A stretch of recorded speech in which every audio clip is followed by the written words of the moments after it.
Ladies and gentlemen, help me welcome up to the stage from Pheasant Run, Dakota, Ashlyn MacArthur. The big round of applause. Yeah, there's a microphone for you there, some water on the floor. Also, ladies and gentlemen, which reserve do you claim, Novalee? Oh, Chat Boys, First Nation, help me welcome up Novalee. Big round of applause. And of course, they're going to be part of our youth panel, just like how we did with the elders. We're going to be asking them questions, and I do believe that they've had a peek at some of the questions, and hopefully to take away some of the nerves. And so I'm just going to kind of get right into it. We want to hear from them, not me. So first, I guess, Novalee, I'll ask you for both of you guys. This question is for both of you. What first inspired each of you to start learning or sharing your language and culture in the ways that you do? Oh. Tanse. Testing hand, miso listo. I guess first of all, my name is Ashlyn MacArthur, and I guess what first inspired me was I grew up with my grandfather, and he was a fluent speaker, so I spent a lot of time, at the kitchen table with him. But I was a young girl, so I had other interests, and I kind of just lost it along the way. But as an adult, I moved away, and then I moved home eventually a couple of years ago, I think 3 years ago, and I started working as just a regular EA in the school. And then one day they asked if I wanted to start doing some Dakota with the students, 30 minutes, twice a week. And then it eventually went into like more hours and all of that. And, really seeing the way that the students picked up the words and how excited they were when they realized they remembered some of the words that we were going over. Was really one of the main reasons that I kept going with this journey. And when I see the students outside of the school too, they know me as that, that mentor for them in the language. I have one little moment that sticks with me all the time that really pushes me into the language. I was out and about, and I seen one of my students I haven't seen for a year. And she came running up to me, and she was so excited. She was like, "Hey, I know you. You're the Dakota lady." And so, just little moments like that really keep me going on my journey. Novalee, your turn. Tanse kakiao to tamak ekwa kiteak Novalee natsiga sino chapwes otsinia. Kigwe wa kakiao mama wika tatisi wenoti nehiliwin macha ituin nemiwite noti itoti pip square tawiogi. I'm from Chapways First Nations. My name is Novalee. I'm just saying, it's a beautiful thing that we're all meeting here today, the old people and everybody here. Like in English, I still write down my answers. I wrote down my answers in Cree, because Betine asked me chapa when I was a little girl. My chapa would tell me to speak Cree to those old people. It's a bit mama sheesh nahili wouldn't have, but I'm learning as I go. Bakatunia. You go is to go na wapi maskege.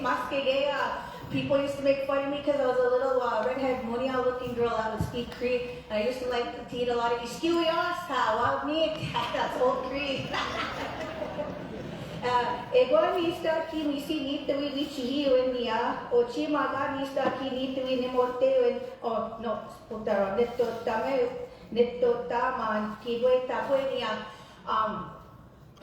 Anach kite machi pamatsu and egwa namoya nihiwi with nigi pemahatan egwa ochi nigi isi ekotan maga natpe hotan ka natawi nihiwi with namoya niwi kiskawian niga awas misasa dagi o pigi ni stamina nihiwi with nigi pigi escape tewan pigi toya mistahi maga kegach nigi the totaman mana. So what I'm really saying in my language, I may have said 2 words a little bit wrong, but I'm trying to practice to speak my language every day.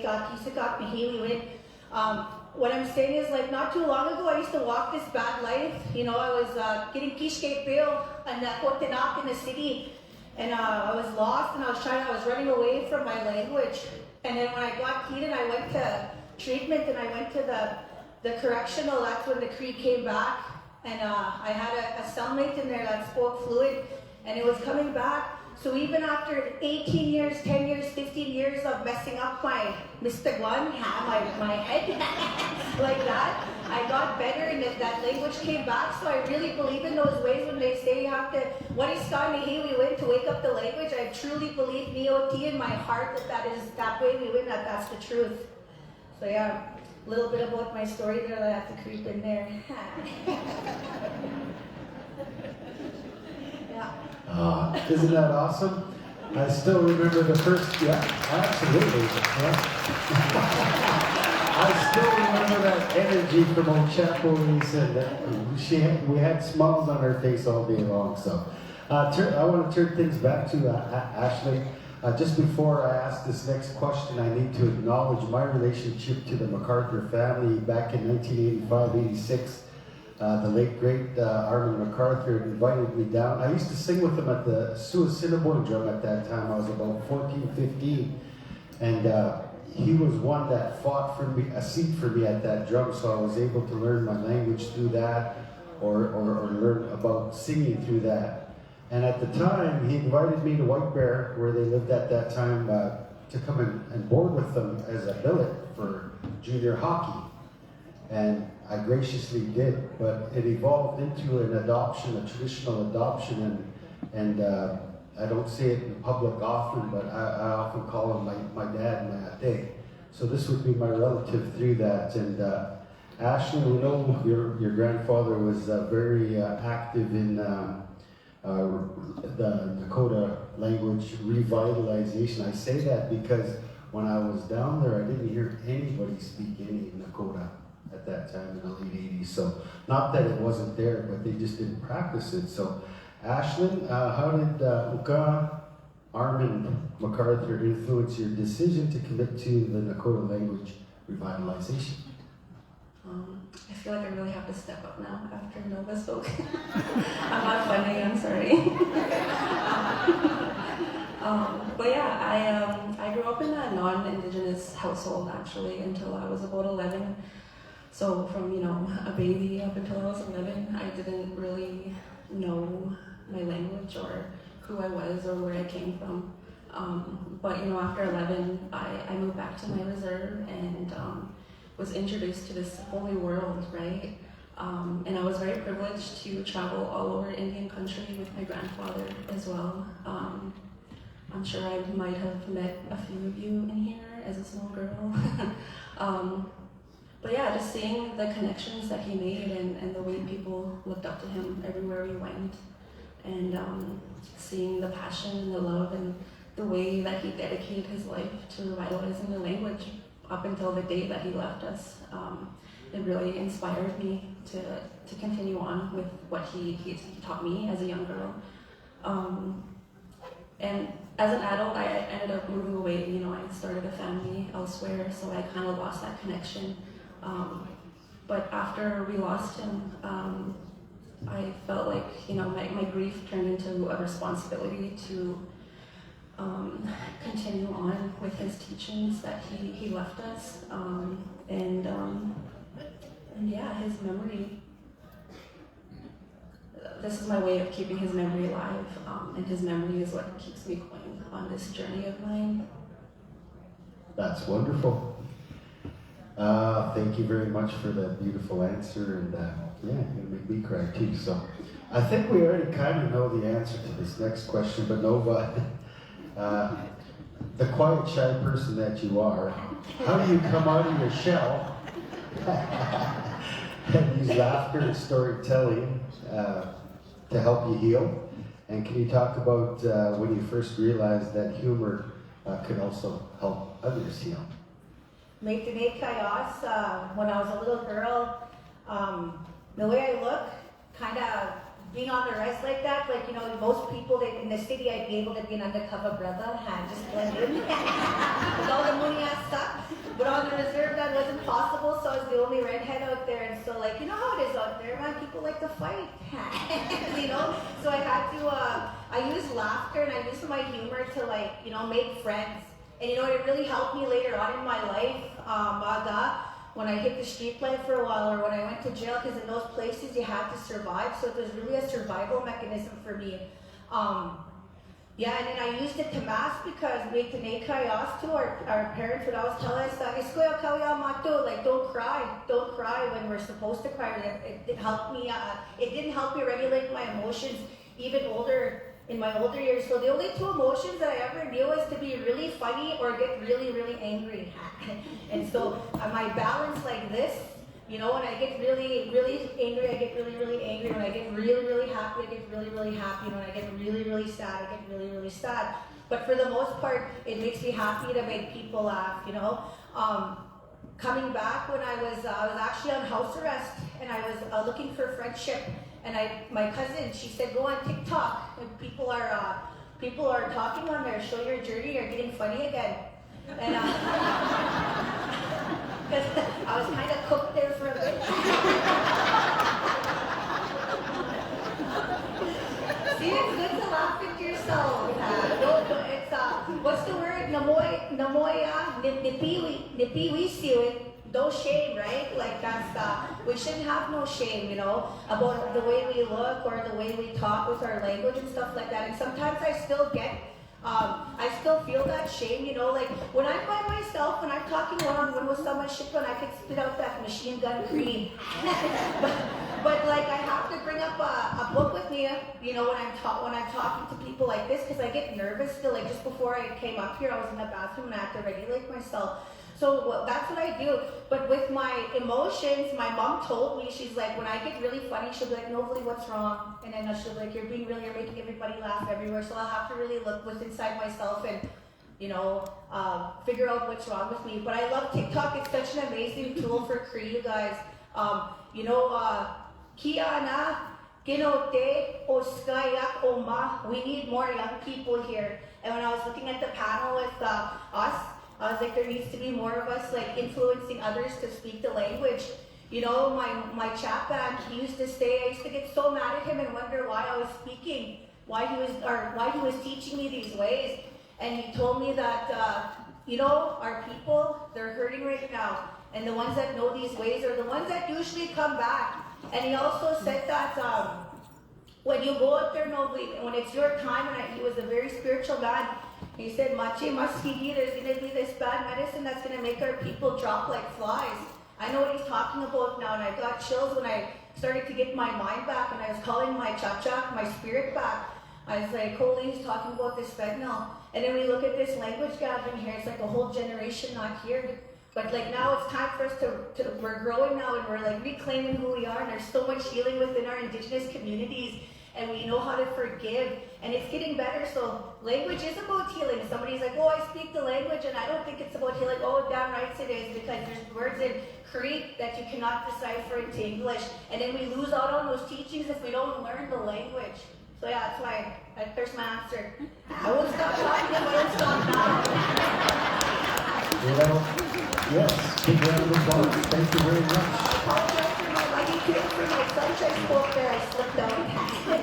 Yeah, we were warned that this is a PG show, and I don't think they were talking about me and Ashton. No, just kidding.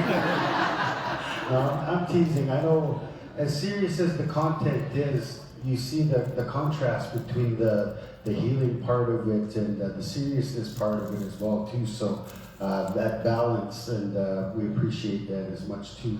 So I thank you for that. And the next question is, we've talked a lot about some of the language learnings going on in our classrooms. It seems that that's kind of where we're kind of focusing when it comes to the kids and stuff like that. And I remember about 40 years ago when I was about 50, and I remember my dad standing up, my late dad standing up at a place where there was Dakota people, there was Washichi people, and he said that it's not anybody else's job to teach culture and language to our kids except for the parents.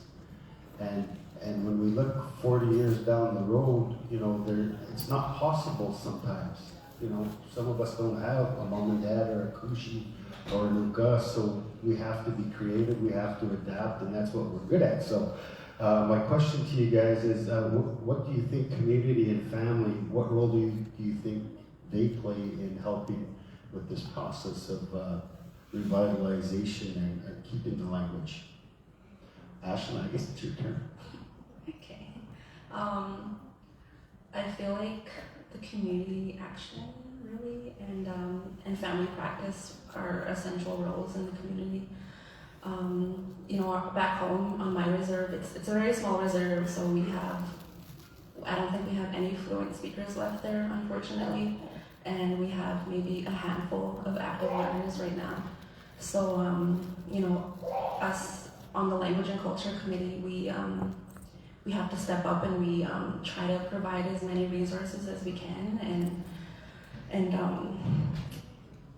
where am I? And yeah, just creating and sharing resources that are accessible for the community, running our cultural programs for them, and you know, really centering our events around the language play a big role. You know, just making it more visible and welcome for our members, and normalizing using the language in the community. And then, of course, our family, we really depend on them to attend our events and our classes and programs, and come and grab the resources that we create for them, to take that home and really practice it with like their family or by themselves with their kids. And yeah, we just really encourage our members to take what they can home and encourage that at home as well. No? Same question? It says both of you. The duck in my throat.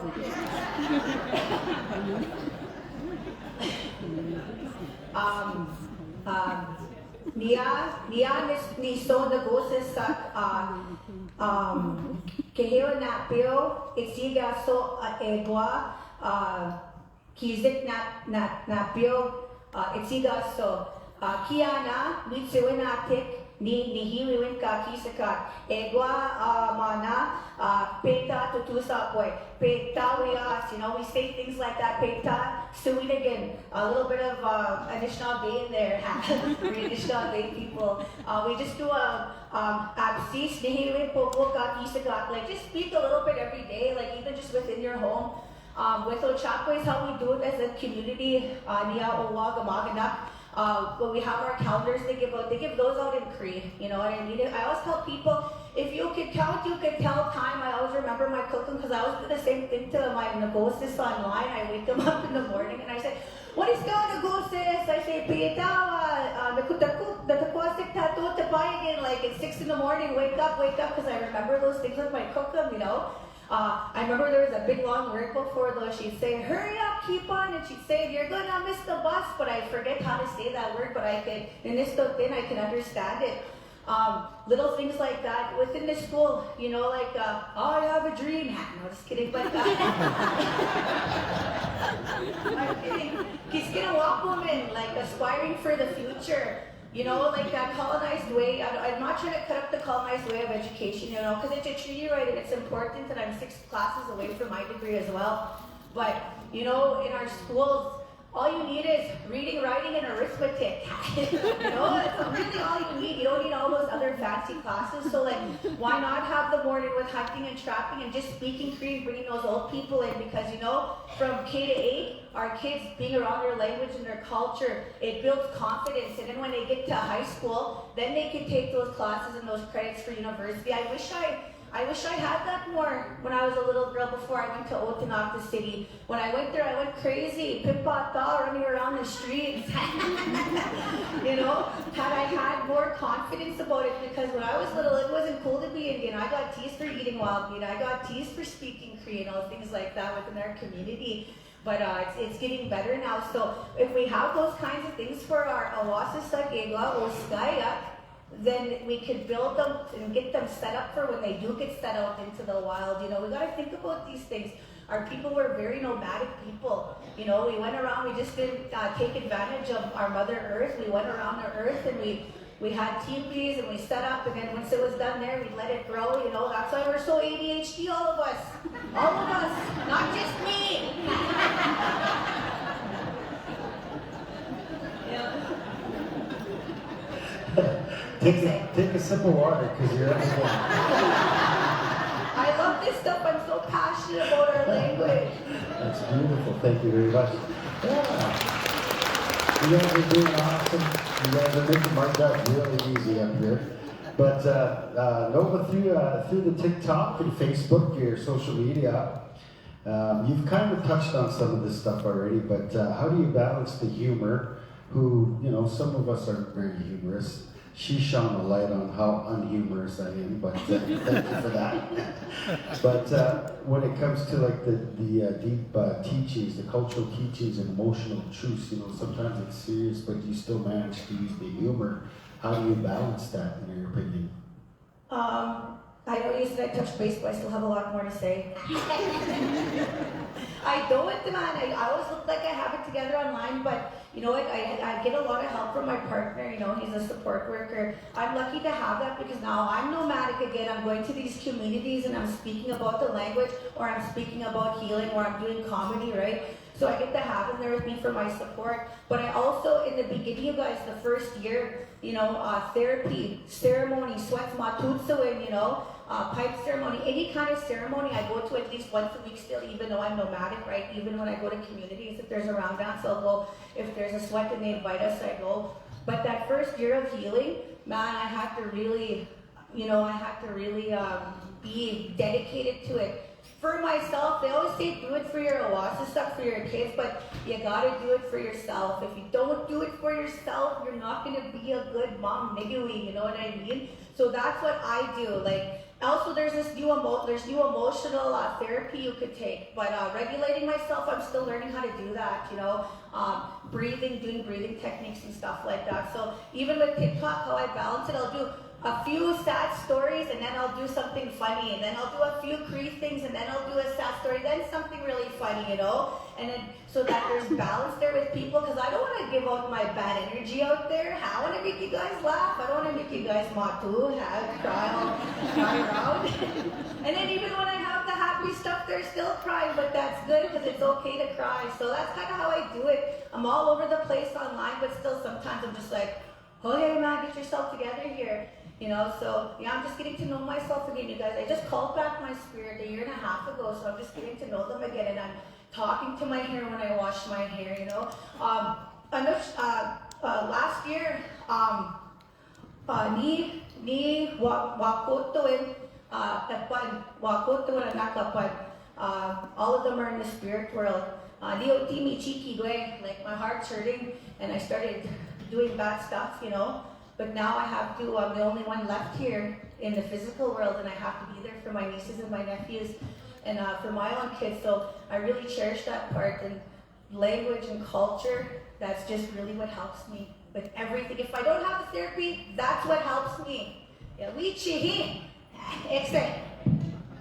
Thank you very much. Another wonderful answer.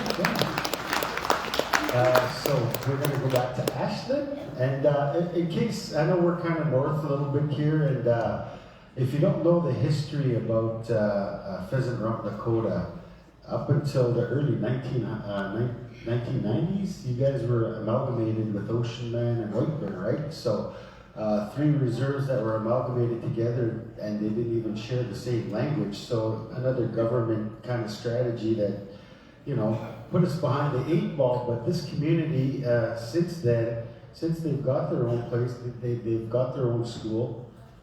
They started actually in Arcola school, right, amongst the Washichu kids, the Muniao kids, and now they've got a language committee. And you do sit on that as well too. What kind of creative approaches, I guess, have you guys thought work best for engaging students in Dakota language? Well, I know for the community, bingo. They all love bingo, Dakota bingo. But for the school, we really try to focus more on making language learning fun versus, another subject to study. They already have to worry about that all day already and taking homework home. So, I noticed that the best response we get is when we do more like hands-on activities and games and art and stories. They really love, little games like Simon Says and Go to Spy. There's this one little, I don't know, it's not really a game, but, I ask the students if they want to be the teacher. So they come up and, they take turns going over the words and without them even realizing it, but they're all helping each other learn the language without really knowing it. So when we make it more playful, it really, they start using the language more naturally in the school and outside of the school as well. Sounds like a fun and safe place to learn the language, and I think that's very important as well too. Thank you for that beautiful answer. So for both of you, yeah. I don't need to cut you guys out. We still have lots of time. We're doing great for time. So ask more questions. We'll start Googling. For both of you now, how do elders influence your work, and what have you learned from them about resilience and cultural continuity? Let's give the Kiteak a round of applause right now. Say back.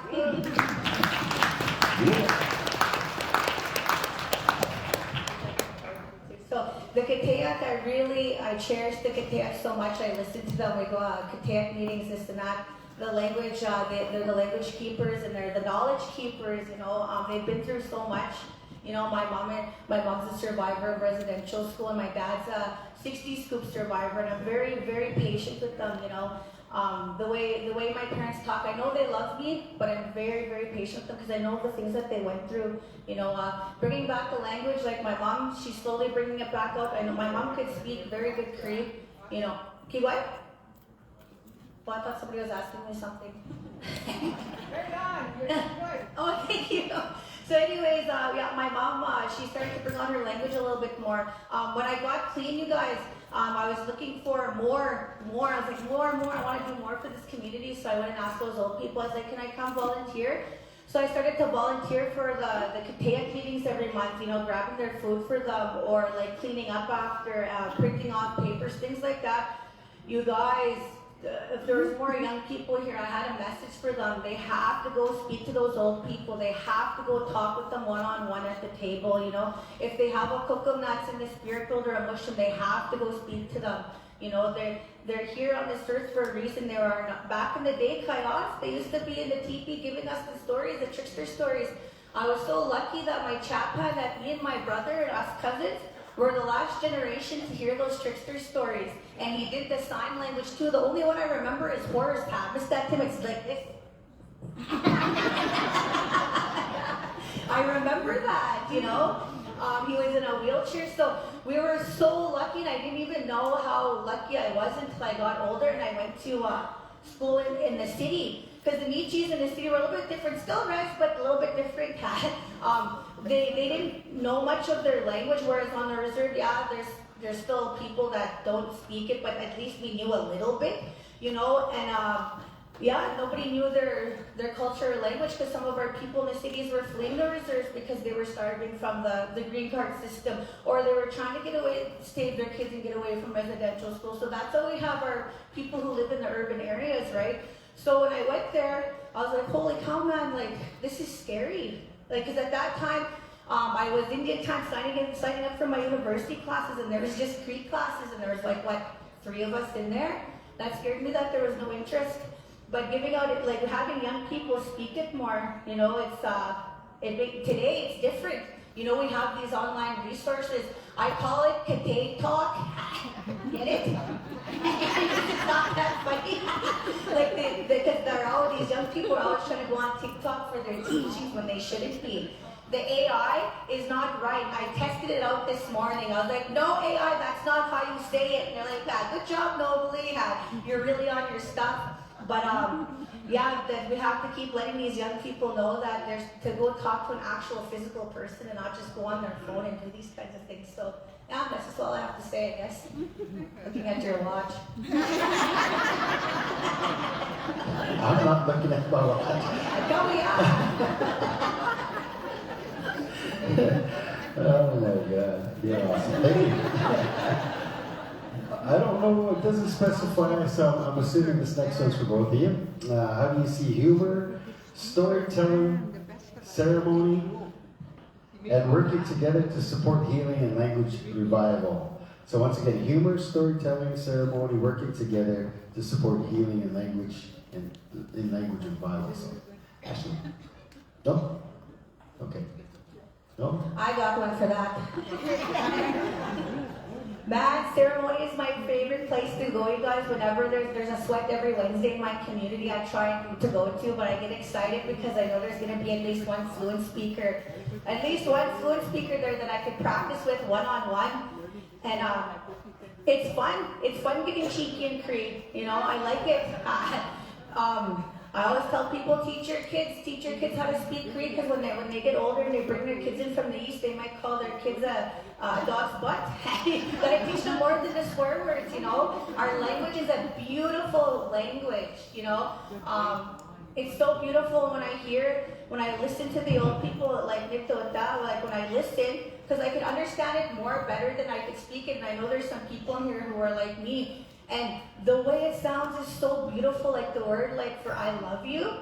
It's not just I love you, it's showing your true self, your true self to that person or your kids. Or my favorite word is sagi stama asun, showing your true self to your children. And you can't do that unless you're sober, because back then we never did drugs or alcohol, right? So how can we be good parents or good to our kateyak if we're not sober? Because when we're under the influence, we do bad things, we say bad things, we get violent, you know, to our children and to their old people. And that's not our ways, you know. So that's one of my favorite words in Cree. Ceremony has helped Niggy spoon sagi to it. Like, it's filled my heart with love, you know, and it's helped me walk you know, like walking that good road, being solid with myself and not caring about how I look, you know, or how I sound. I know I'm a little bit raunchy and I'm a little bit loud, but hey, people are gonna have to put up with it too. And I think you guys should just let that happen too, because I know a lot of you are like me. Okay, It's a wonderful compliment. I mean, I understand what you mean. Like, I mean, it's like what you said before. It looks like we have our stuff together up here, but we're all shaken, we're all nervous, we're all insecure, and I'm sure you guys out there are probably the same way as well. So I appreciate your openness and your honesty. I appreciate that very much. Our next question, now if you could have any wish in the world or dream big, what would a thriving language and cultural community look like for you in 10 years in your community? I think in my community, I feel like we're still starting, but I would like to see more homegrown speakers, more mentors, and more teachers that are from the community versus, you know, bringing in the help and the experts from outside of the community. I'd like to see eventually, you know, full immersion classes or language camps that are held annually, and, you know, the families return every year. And also, I'd like to see someday, you know, a library or a center where all of our resources and books and dictionaries and recordings are, you know, available for the community to come and borrow and to use. Like 10 years ago when I was in the community, you know, I didn't really have like the resources and stuff that we have now in the community. So I know in, you know, another 10 years, we're really gonna have a lot more than we do now. Thank you. Your turn. Okay. Yeah. What? Round of applause first.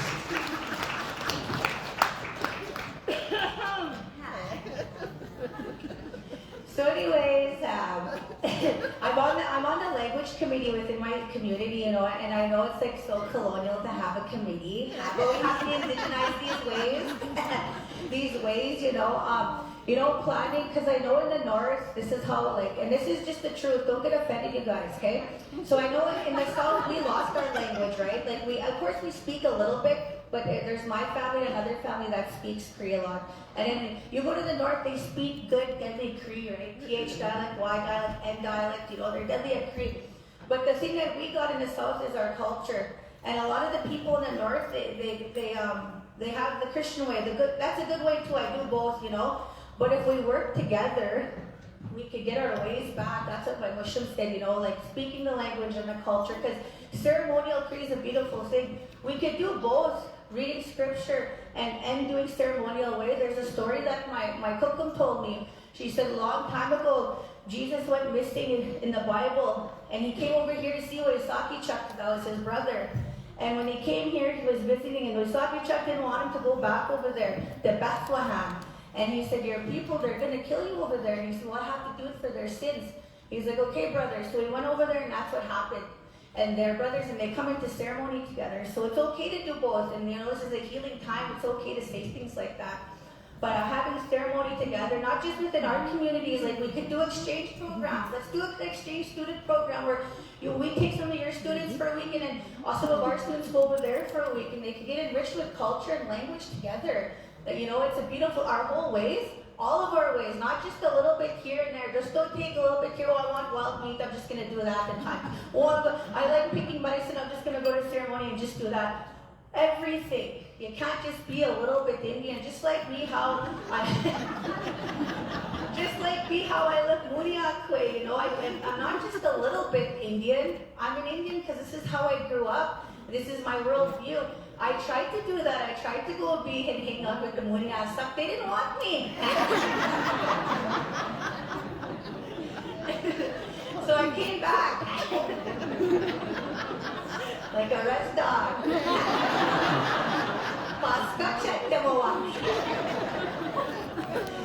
So, things like that. Like I said before, I already said with the, we go with the red school, little red schoolhouse that's promised in the treaty. Yes, we live in a colonial world. But who says we have to have that colonial way of education? We are in charge of our education now. We can do whatever we want. Why not do that, you guys?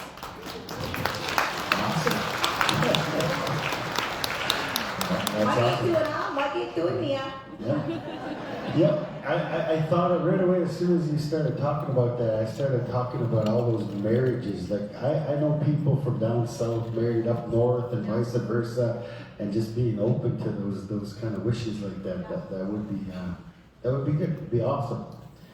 All right, I'm running out of questions, so you guys don't feel obligated to rush at all. But the next one is, what message would you share with young people who are just starting to learn their language or reconnect with their roots? Let's start with Ashley. I guess just my message is that it's okay to be scared. You can do the hard things. That's what I was telling myself all week leading up to this conference. I didn't really want to come here. I don't do public speaking. So yeah, that's one of my main things is, you can do the hard things. Don't be nervous or scared to start. It's never too late to learn your language. As long as you're doing something, you're really putting in important work for us and for our future and for our kids. And yeah, just to keep putting in the work. You're stepping into a long line of people that carried this language before us, and you should be proud of that. So remember why you began, whether it's for yourself or your kids or your family, your community. Just keep going and let that carry you on through your everyday life. You're doing extraordinary work for your family and for your community as well. So just be proud of yourself and to keep going. And yeah. Awesome. Good answer. No? Neo at this day we went to Bleak Square. This is what I do for work, right? I speak all the time, and I've always been like that. Even when they didn't need me to speak, I go speak. After there's a microphone there, I just go walk up there and start talking. To our young people, I know that there's a language keeper out there. I remember a long time ago, I was told a story. There's this woman, her name was Maple George. She was my Cookum's bro. and they used to all speak Cree and have tea at the table. But one day my cooking was bossing me around. She was "Escuelo, astam," and like telling me to like wapena, like throw it in the garbage or to go like clean up and bossing me around in Cree. So I'm really good at yelling at kids in Cree. So anyways, I remember Mabel saying, "What, you speak to her in Cree?" She's like, "Yeah, she understands," and stuff like that. So now Mabel was teaching a Cree program at school, and I remember that time I felt really, really cheap because she's like, "No, but what does this mean? You know what this means?" She said, "Your cook speaks to you in Cree." And I remember everybody looked at me and I went all red because I used to get teased, for it. What I want for our children, like I said earlier when I was speaking in Korea, I don't want that for our children where they're running from their language. I want them to be proud. I see Mr. Rabbitskin online, I see Ira, I see all these older people that are older than me teaching these young kids Cree, and they're deadly. They're speaking the whole Lord's Prayer or a ceremonial prayer in Cree. It's getting better, and before when I was scared, I don't have to be scared anymore because we have other language keepers out there. Keep showing them that there's young people speaking. Let them know why it's important. Like I said today, our teachings they're at risk because the language is getting lost. There's this story I have at we have this residential school called Camp McKay, and Kayas, my mom was on council there. My mom, Okamawa, and Vice Chief Heather Bear, she's retired now, and she was on council then. And I remember those younger ones, they were mad, like, let's buy it and burn it down. And then the older people were like, no. They said, that's where our language was taken from us. It's sleeping over there, it's in the trees, it's in the water, it's in the sky, it's in the clouds. They said, it's time for us to go over there and Waniska, wake it up. We gotta go look for it. And they're like, okay, well, I guess we'll do that. And they were mad, but now today I see what those old people were talking about. This was in the early 2000s. Today we have language keeper gathering, little ones for our community, right? Like for Cree speaking, we have sewing for ribbon skirts, we have culture camps for the kids. Always something going on in the summertime, So for a place where something so bad happened, today there's something beautiful happening, like revitalizing that language within our community. What else do I have to say about? I was going to add on to that. Sorry about that. I'm not done talking. Don't cut me off. But doing things like that and inviting people into your community and showing those young people that it's cool to speak Cree. Really though, you know what, you guys? I remember the first time I learned syllabics. I'm a man. I said if I was in the army days, I'd be a deadly code talker. It's fun, It's like just given the alphabet. Pip, pop, po, pa, tit, ta, to, ta, chit, chat, to, cha. You know what I'm talking about. Every sound is a syllabic. Every syllable. It's not that hard. People look at it and they think, oh, it's hard. I don't want to learn that. You gotta do the work. Don't ask me, hey Nova, how do you say pig? I'm not gonna tell you. You gotta go do the work. There's Ituena, there's like the things online that you could go search up resources. There's books, Mustanagan, like there's books that you could go read. There's a Kitayak that you could go talk to in your community or at your school or even at the welfare building in Regina. I know about this because I use these resources when I tried to live in the city. There's resources out there. You just have to try. Don't be mama shish. My brother's always saying, oh, I don't know the ways. My dad's not teaching me. No, you gotta go over there. They're not gonna come find you. Those old people are old. And the way I talk like I'm giving people a heck all the time, that's how those old people were, right? And my mom and all of them, and my aunties and uncles, it's not that they're mad, it's just how they talk because they're survivors. So all the time when they're just talking, I used to think that they'd be fighting, but they're just talking. So I apologize if it sounds like I'm giving you guys heck. Exit. Just to add on to that, because that's a good point. That's how I was raised. You know that joke about holding the flashlight for your dad when he's trying to fix the car and he kind of get cuffed or like, how do you make your kids comfortable? How do you make sure that they understand that you're not being mean, that you're just trying to teach? Yeah, after I yell, after I talk like that, I say a joke. My son, it's so funny, you guys, because when he gets mad, like my little boy Mark, he goes, Mark, Akawia! he yells like that. He says don't, and I'm like, holy cow, this is really hitting him, you know? Like, so when I yell, he's remembering. No, I'm just kidding. But my little boy, he's nonverbal. He's speaking a little bit more, but he can speak more Cree than he can speak English words. And I think it's because of the sound system that we have. We only use, I believe, 13 letters from the alphabet in our Cree language, so that he can speak those other ones. So for water, mepi, it's an easy word for him to say egg, wawi. You know, peita, he knows how to say peita. Mate, please, you know, all those small easy words, you know, astam, awas. I try not to tell my kids awas. I learned that that's what you say to an animal, right? You say awas, you know, I try not to say that because as kids, we got told that a lot when we were just trying to talk, you know? So I don't want my kids, I want my kids to feel like they could come talk to me, you know? You guys, traditional parenting, take that program and it has Cree-infused teachings in there and the language, those kinds of things. That's part of reconciliation and revitalization. It's not just within the language, it's just everything as a whole, the medicine wheel, being balanced, you know, bringing those moms into the community, because us as Indigenous women, there's more than 80% of us that go to the correctional or the penitentiary, you know, or else we're left alone with our kids because our baby dads go there, right? And so they need that support, you know, that traditional parenting support, you know. They're left alone. That doesn't seem right to me, because back then in a community, we all had each other's back, you know, making chaos. So yeah, that's why our children end up in care, you know, because they're not getting any help. You know, they just think that they're trying to be wild and they don't care about their kids. That's not the case, you guys. That's not the case at all. Nobody wants to be out there running wild, you know. They want to be a good mom. They want to know their language. We just have to help those ones in need.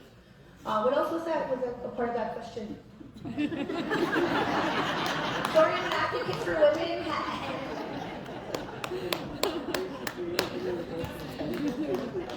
Okay, because that's where it starts. That's where I was getting at.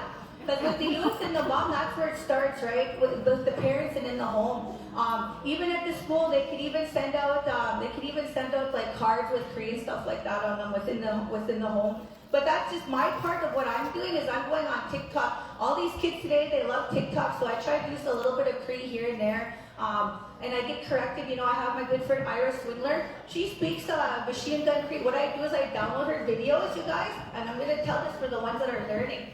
I download her videos and I slow it down so that I can hear every sound. And I slow it to about 0.5, and then I can hear what she's saying. So those are just some tricks of the trade. I'll give you guys so that you can try and learn. That's all I have to say. Awesome. Round of applause, ladies and gentlemen. Yeah. Okay. Any questions for you guys? We got one more for you guys, and then we can add a little bit after that. Keeping in mind it's PG. Yeah. Just kidding. They took me in the back. They said, Nova, absolutely. The word revitalization, what does it mean to you? And beyond just language, beyond, you know. So Ashley, we'll start with you.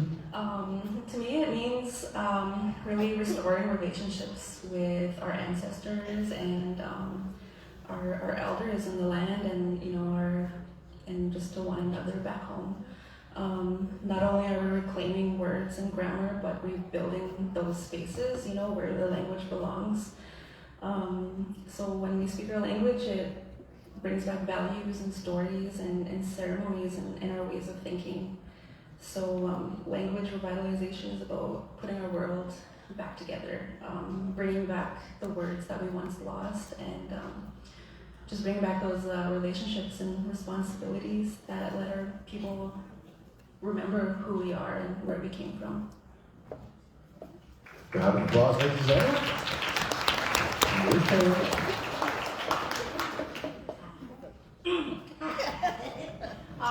Language revitalization. I keep talking. I always like bring healing into when I talk and stuff like that. But the Munia way when we talk about healing, they're always alone. They do it alone, right? Whereas we, as Indigenous people, we do it together and we help support one another, you know. And when we do that, even if we are alone, we're truly alone, because when we pray or when we smudge, we have our ancestors there, right? I heard like before that they took it easy on our survivors, the ancestors. They took it easy on them. But today, to hold a pipe, you have to learn how to speak the language, because that didn't happen to us. So we have a responsibility, the millennials, you know, to keep the language going and revitalizing it. Learning the language makes me feel connected to my kukumapan, egwa, chapanakapan, in the spirit world. I think that's how you say it. It helps me feel connected with them in the spirit world, and that's why I love it so much. And you know, our other people out there who are part of the 60s scoop, you know, because my dad's a 60s scoop survivor, you know, they could learn the language and they could feel connected to those they never knew or never met before, right? Because they're older now and they're reconnecting. Revitalization has been a part of me since I was a little girl. I remember the first day that my mom, when my kukum was speaking machine gun Cree with my mushroom. Well, he spoke Anishinaabe. He was from Saskatoon. And they understood each other. And my mom come in, and she worked at the band office, how cliche. And she come in and she goes, are they speaking Cree? And I'm like, yeah, they always speak Cree, because they used to just leave me there all day when I was little. And we just sat there and listened. So anyways, when we left, I remember sitting in the back of that car, and I was like, Mom, how come we're not talking like that? Like, I had a big mug of 2 and half, so I was always asking questions. And she told me about residential schools, and you guys, this is gonna sound phony, but this is the truth. Yeah, this is the truth. I remember that day making a promise that I was gonna speak Cree. And I know and this is my message to the youth. People are gonna try to laugh at you when you say words wrong.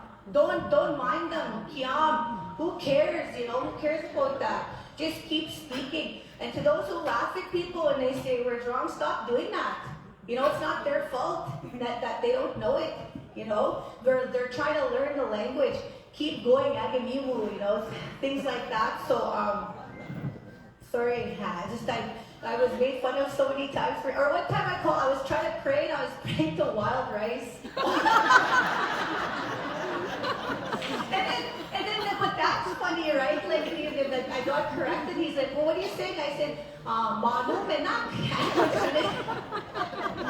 He said, you're praying to wild rice. So when I go to the ceremony, they all, sometimes laughing is funny, right? Like laughing at things like that, but not at actual words when they're actually trying to speak. Also, another suggestion to the people learning: just tell people to slow down a bit. Chesqua, chesqua. You know, like, I'm just learning. Tell them to slow down a little bit. But let's just make Cree cool for the next generation. You know, like that's how the Aztecs did it. They were losing their language, and they're not extinct. Or no, what is it? Yeah, they're not extinct. There's still some over there. They created a school, like I said, with little kids just speaking their language. I was watching this on TikTok. We just have to keep it going, keep waking it up. There's always going to be that one kid in the room that's going to be like that and wanting to speak Cree. Sit with your old people, old Cree.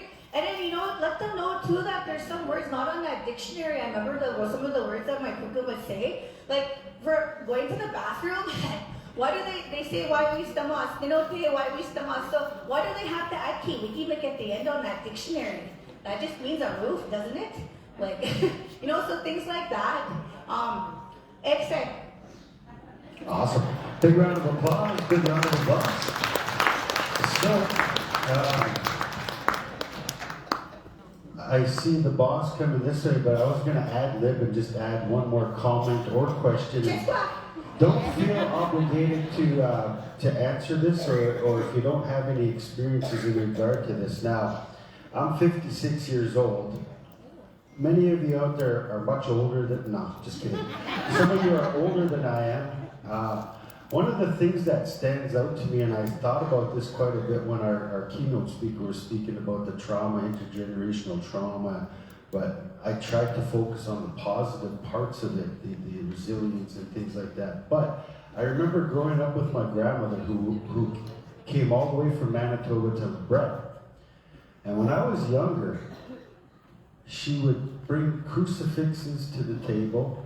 She wouldn't try to teach me language at that point, but at night I could hear her singing a prayer song in her bedroom, and I could smell sweetgrass. Now that's a 56-year-old person talking. Do you guys have any experiences similar to that?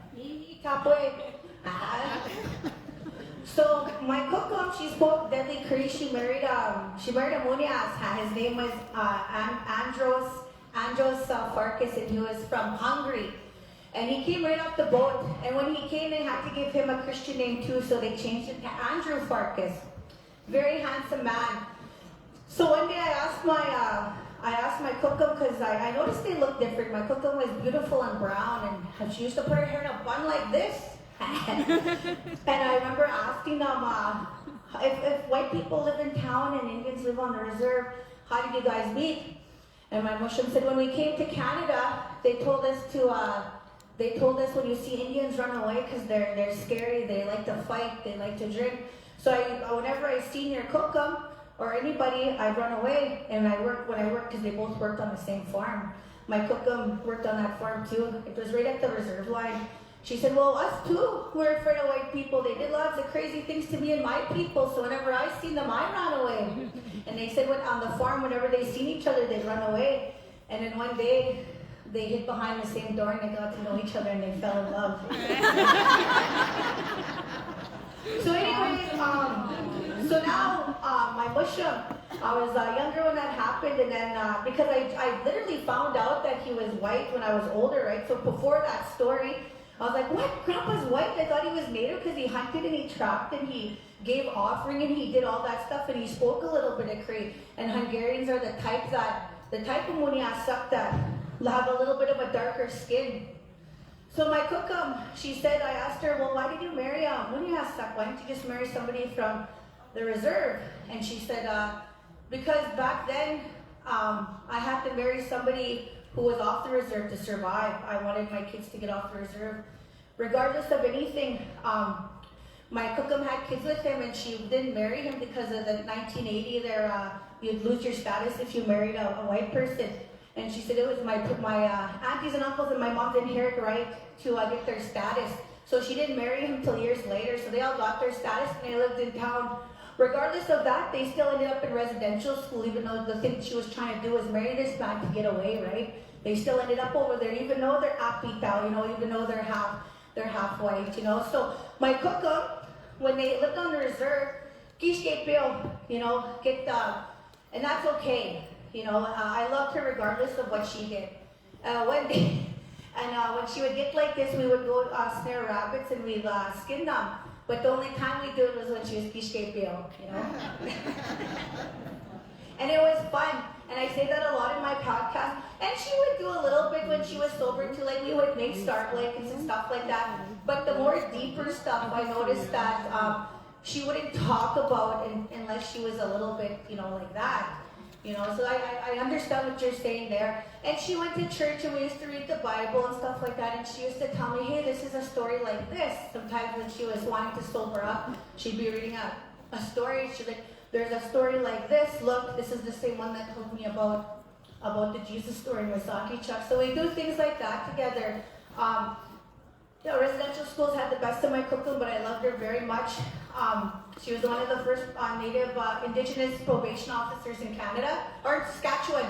She was pretty deadly like that, so she tried to be assimilated, she tried to, because she went there her whole life. So the only time that she would try, be an Indian was when she was drinking, But I love her lots. Some people try and get mad when I say that, like people in my family, but I'm just telling the truth. And it's okay that Cookum was like that. It's okay, she's been through a lot and she loved us dearly. All of us grandkids on a mattress in the living room. I love that. Frying up spam in the kitchen, doesn't that sound so comforting?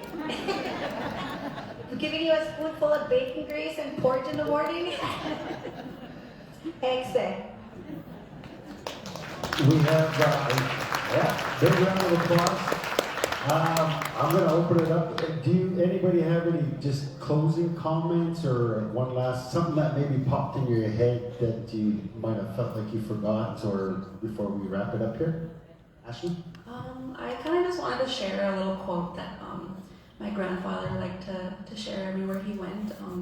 He really liked to tell everybody that like if you don't know your language, you don't know who you are. So yeah, I think I'm gonna carry on that little quote that just for him, in his memory. And yeah, and I just wanted to say thank you for this opportunity. I'm really happy that I was able to come here and represent my community, and I hope I did them well. and thank you, Nova, for really carrying us. I have all the chop on my back.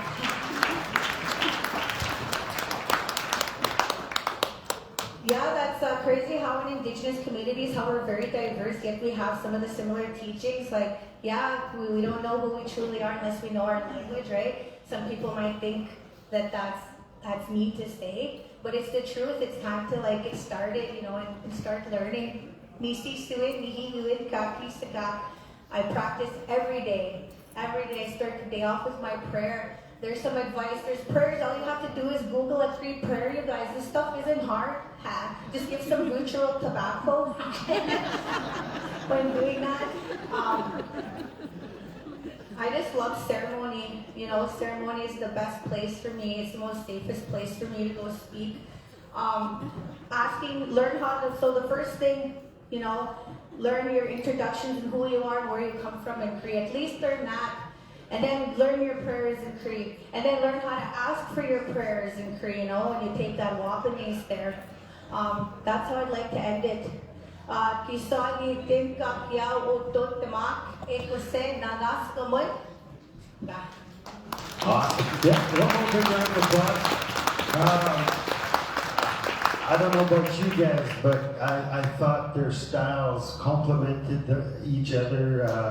You see that we focused on approaches and things like that.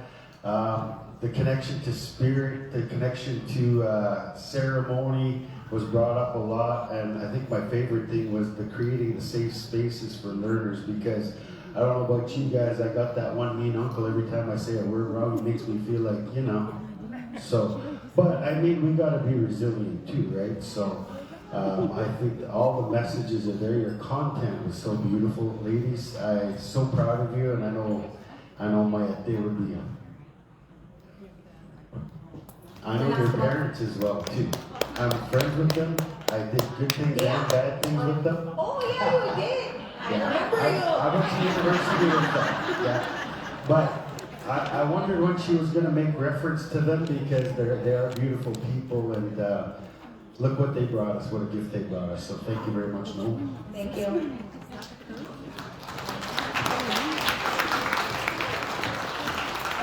Where's my chat?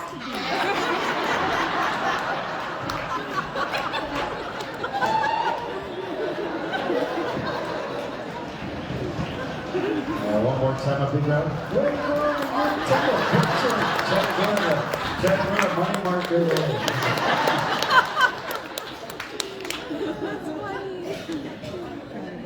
One more time, just before lunch. Big round of applause. Ladies, thank you so much. Thank you very much. And I'm not sure if lunch is ready yet. I'm just waiting for final directions here. I think it's close to 12 o'clock, right? And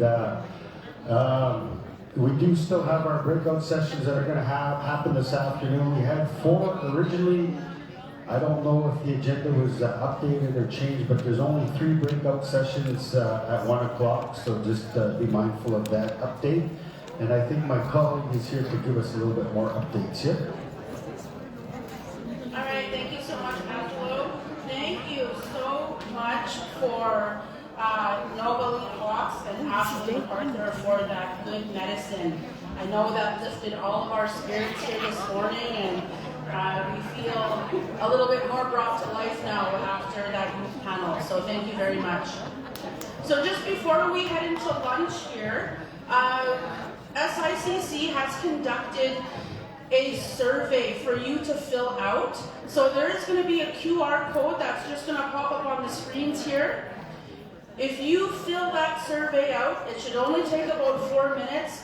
You will be entered into one of our draws at the end of the day here. Okay, so in closing, this morning we had a lot of great messages about learning, about language. I think the primary message that we're all left with here today is no matter how young you are, no matter how old you are, it is never too late to learn your language. There are resources out there. There are people out there that are willing to help you. So take that step. Don't be shy. You can learn your language. We all know that language revitalization gatherings are crucial because they rebuild community, strengthen identity, and foster cultural resilience by creating spaces for intergenerational connection and the transmission of knowledge. So gatherings are essential for long-term survival of language, just like this, gatherings like these. So with that, we want to thank our sponsors and acknowledge them once again. And before we head out to lunch, I just want to mention respectfully, when I was in line yesterday, I seen a lot of our elders standing in line getting themselves their own food. If you have an elder at your table, please go stand in line for them, get them their lunch and bring it back to them. We shouldn't see our elders standing at the back of the line where many young and able bodies are going ahead of them and making them wait in line. So if you are able, please prepare their lunch for them. You also have your lunch tickets in your registration badges. So if you are going to gather lunch for an elder at your table, please ensure that you grab their lunch ticket for them, okay?